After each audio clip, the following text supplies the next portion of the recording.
पाकिस्तान में इलेक्शन होने में कुछ ही दिन बाकी रह गए हैं।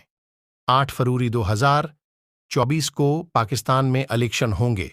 अक्सर लोग ऐसे हैं जो बेसब्री से इलेक्शन का इंतजार कर रहे हैं, लेकिन इनमें से कुछ लोग ऐसे भी हैं जो सोचते हैं कि हमारे एक वोट से क्या होगा, और वोट डालने घर से भी नहीं जाते और अपना वोट ज़ाये कर देते हैं। तो ये सोच हमारी गलत है। हर एक वोट की अपनी वैल्यू होती हैं।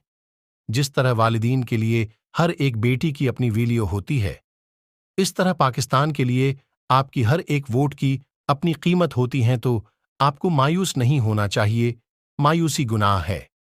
वोट जरूर दीजिए, आपका वोट सारी गेम पलट सकता है। अपने आसपास लोगों को भी समझाएं, आपके घर बैठने का फायदा सिर्फ और सिर्फ मफाद परस्तों को होगा। वोट के जरिए आप इस निज़ाम को बदल सकते हैं। पाकिस्तान जिंदाबाद।